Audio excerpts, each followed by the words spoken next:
नमस्कार प्रेक्षकांनो, मालिकांची दुनिया या चॅनलमध्ये तुमचे स्वागत आहे.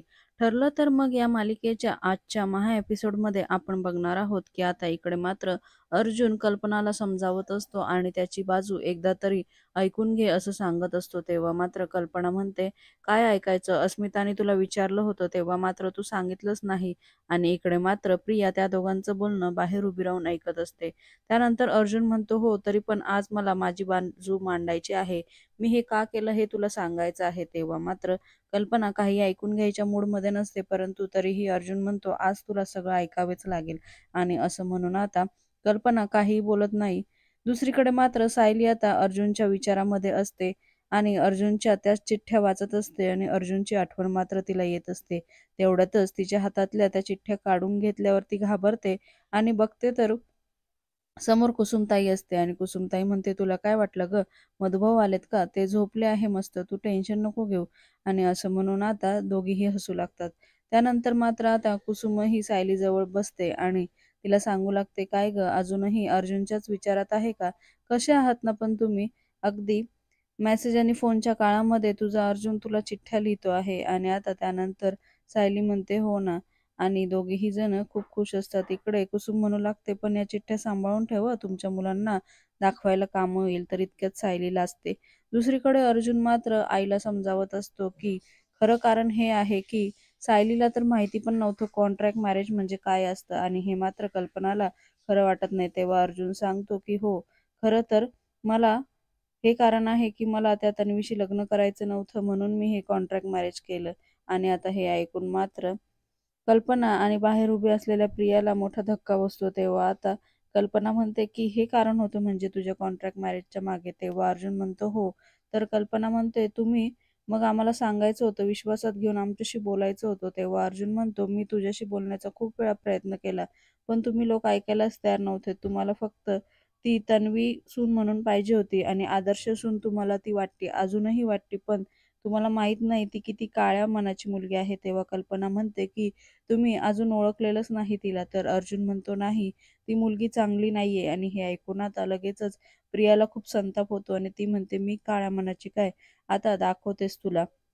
दुसरीकडे मात्र अर्जुन घडलेला सगळा प्रकार आता कल्पनाला सांगतो, परंतु तरीही सायली चांगली मुलगी आहे हे आता कल्पना विश्वासच ठेवत नाही. दुसरीकडे मात्र आता प्रिया अर्जुनला धडा शिकवण्याचा प्लॅन करते. दुसऱ्या दिवशी सकाळी मात्र सायली सगळ्यांसाठी चहा बनवते आणि मधुभाऊंना चहा देते. तेवढ्यात मात्र मधुभाऊ तो चहा घेत नाही. इतक्यातच कुसुमच्या हातात चहा दिल्यावर कुसुम म्हणते, जा सायली, तुझा पण कप घेऊन ये, आपण सगळेजण बसून चहा घेऊ. तेवढ्यात मात्र पत्रकारांचा खूप गोंधळाचा आवाज मधुभाऊंना ऐकू येतो आणि कोण बाहेर एवढं ओरडत आहे हे बघण्यासाठी तिघेही घराच्या बाहेर पडतात. इकडे मात्र आता पत्रकार सगळेजण तिथे जमा झालेले असतात. त्यानंतर मात्र सायली सुभेदार हिचं नाव घेऊन पत्रकार मोठमोठ्याने बातमी देऊ लागतात.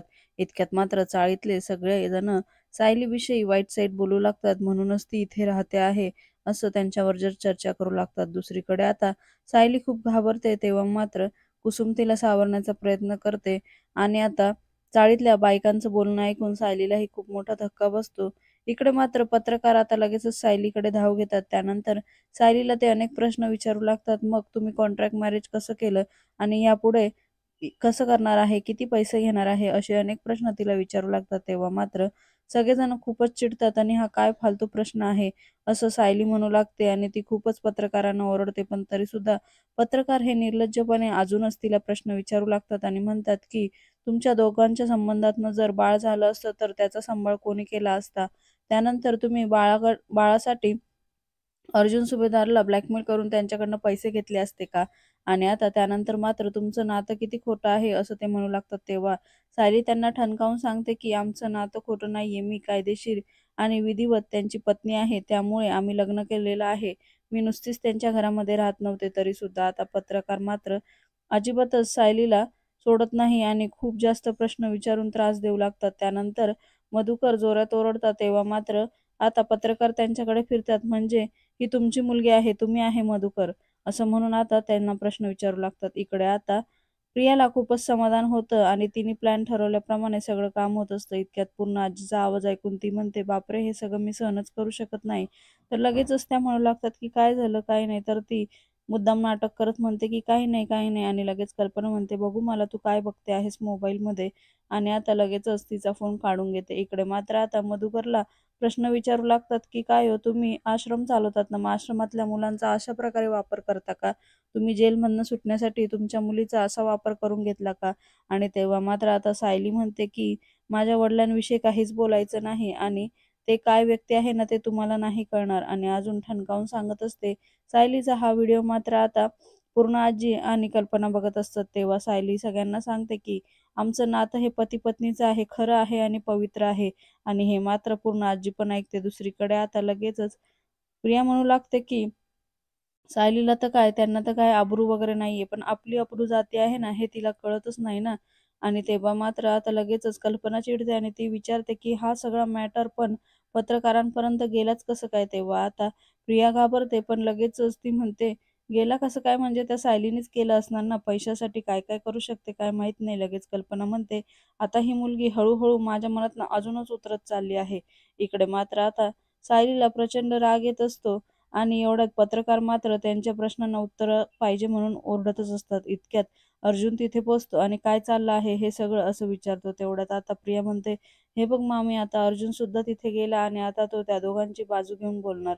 आणि तेव्हा मात्र आता अर्जुन कशाला तिथे गेला हे त्या दोघीजणी बोलू लागतात. इतक्यात आता अर्जुनला बघतात सगळे कॅमेरामॅन अर्जुनकडे जातात, आणि आता अर्जुन समोर आल्यावर अर्जुनलाही प्रश्न विचारू लागतात, की तुम्ही आहात ना अर्जुन सुभेदार? तर मग सांगा तुमच्या कॉन्ट्रॅक्ट मॅरेजबद्दल. तर तेव्हा आता अर्जुन अजूनच चिडतो, आणि आता सायलीच्या डोळ्यामध्ये बघतो सायलीला फार त्रास होतो आहे हे त्याच्या लक्षात येतं. त्यामुळे आता तो खूपच संतापतो आणि पत्रकारांकडे बघून म्हणतो, तुम्हाला दिसत नाहीये का माझ्या बायकोला खूप त्रास होतो आहे?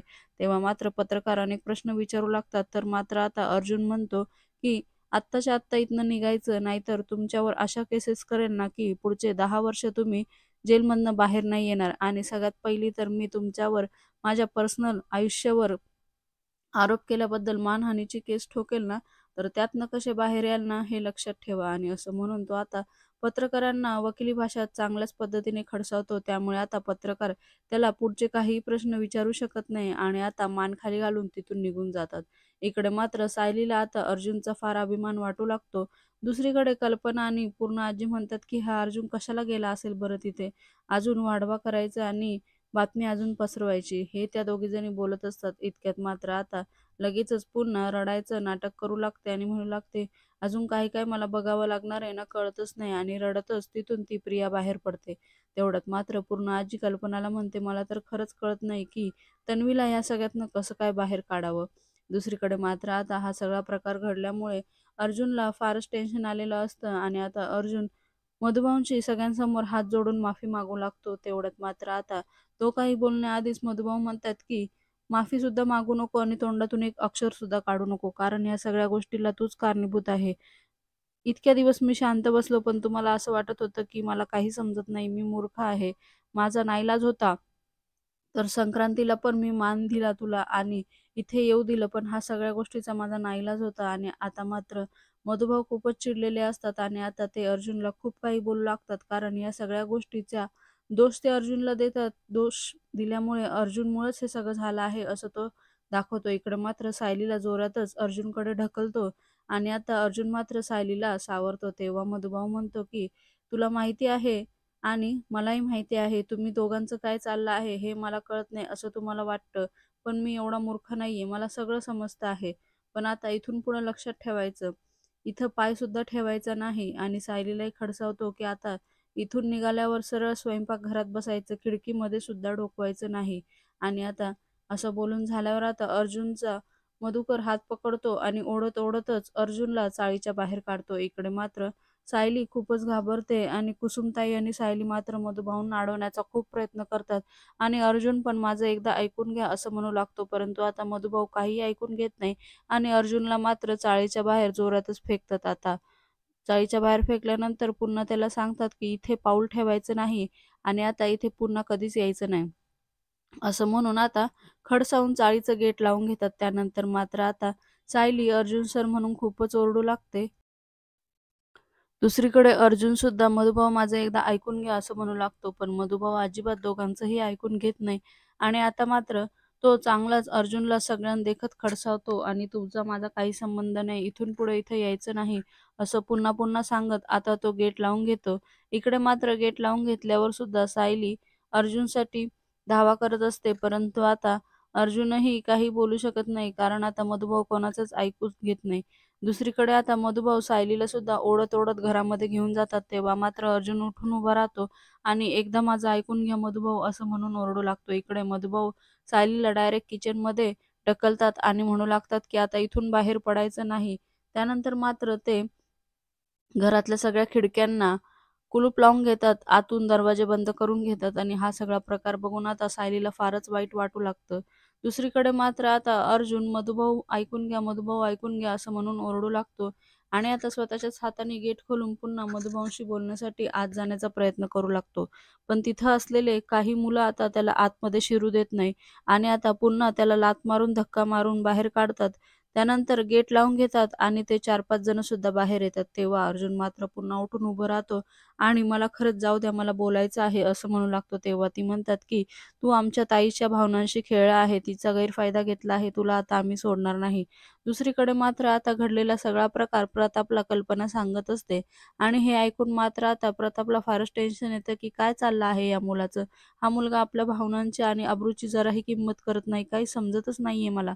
आणि दुसरीकडे मात्र आता ती मुलं अर्जुनला खूप मारू लागतात की तू आमच्या ताईचा गैरफायदा घेतलेला आहे, तुला नीट करायला पोलिसांची काय गरज आहे, आम्हीच तुझ्यावर भारी आहोत असं म्हणून आता अर्जुनला ते खूप मारू लागतात. दुसरीकडे मात्र प्रताप आता म्हणू लागतो की आता करायचं काय, मला तर हेच समजत नाहीये. तेव्हा मात्र आता कल्पना आणि पूर्ण आजी निर्णय घेतात की आता मात्र आम्ही सांगतो तसंच करा. तुम्ही रविराजला फोन करा आणि आता तन्वी आणि अर्जुनचं लग्न फिक्स करायचं. तेव्हा मात्र आता प्रतापला हे कळत नाही आणि मान्यही नसतं. तो म्हणतो त्यासाठी एवढं त्यांनी कॉन्ट्रॅक्ट मॅरेज केलं आणि पुन्हा तुम्ही तेच करायचं बोलता आहे. तरीसुद्धा कल्पना आणि पूर्ण आजी ऐकत नाही की आपण तन्वीला ओळखण्यात चूक केली म्हणून हे सगळं आपण भोगतो आहे. पण तुम्ही आताच्या आता रविराजला फोन करा. म्हणून प्रताप रविराजला फोन करून आता अर्जुन आणि तन्वीच्या लग्नाची तारीख काढतात. दुसरीकडे मात्र अर्जुनला खूप मारल्यामुळे सुद्धा अर्जुन त्यांना प्रतिकार करतो. इकडे आता सायलीलाही सहन होत नाही आणि ती डोळे पुसून पहिल्यांदा मधुभाऊंसमोर येते आणि त्यांना ठाम जाब विचारते की तुम्ही तेच मधुभाऊ आहात ना ज्यांनी मला लहानचं मोठं केलं, रस्त्यावरनं उचलून अन्न दिलं, कपडा दिला, निवारा दिला आणि आज तुम्ही असं वागता आहे. आणि हे ऐकून आता मधुभाऊंनाही फार वाईट वाटतं आणि इकडे कुसुम सुद्धा त्यांच्याकडे आश्चर्याने बघू लागते की तुम्ही माझे बाप होण्याचा प्रयत्न करत होतात ना, पण तुम्ही आहात का माझे बाप? असं म्हणून आता ती त्यांना जाब विचारू लागते. येणाऱ्या भागात आपण बघणार आहोत की आता इकडे अर्जुन त्या गुंडांसोबत मारामारी करतच असतो आणि ते काय सायलीला भेटू देत नाही, त्यामुळे अर्जुन त्यांचा प्रतिकार करतच असतो. इतक्यात आता सायली तिथे धावत येते आणि अहो म्हणून आवाज देते, तर मात्र अर्जुन थांबतं आणि त्या थांबल्याचा फायदा घेऊन ती गुंड त्याला अजूनच मारतात आणि त्यामुळे आता मधुभाऊ सायलीचा हात धरून ठेवतात. इकडे सायली ओरडत असते, मधुभाऊ मला जाऊ द्या, मधुभाऊ मला जाऊ द्या, परंतु मधुभाऊ काही ऐकत नाही. पुढे सायली म्हणू लागते, कोर्टामध्ये हा माणूस तुमच्यासाठी आणि कोर्टाच्या बाहेर माझ्यासाठी फक्त आणि फक्त लढत आला आहे आज. त्याच्या बाजूने उभी राहायची माझी वेळ आहे. मला सोडा, मला जाऊ द्या.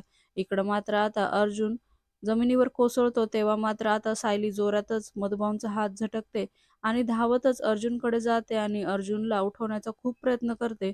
परंतु अर्जुन काही रिस्पॉन्स देत नाही. म्हणून आता सायली सगळ्या चाळीसमोर कबूल करते की अर्जुन सर, माझंही तुमच्यावर खूप मनापासून प्रेम आहे. आणि आता असं म्हटल्यावर मात्र अर्जुन त्याचे डोळे उघडतो आणि सायलीला जवळ घेतो. इकडे मात्र दोघेही एकमेकांना सगळ्यांसमोर जवळ घेतात. त्यानंतर मात्र आता पुन्हा एक गुंड अर्जुनवर वार करतो आणि आता मात्र सायलीच्या प्रेमाची ताकद अर्जुन सोबत असते आणि आता दोघेही मिळून जगाचा सामना करायला तयार असतात. त्यामुळे अर्जुन मात्र आता लगेचच सगळ्यांचा वार झेलण्यासाठी तिथे तयार असतो.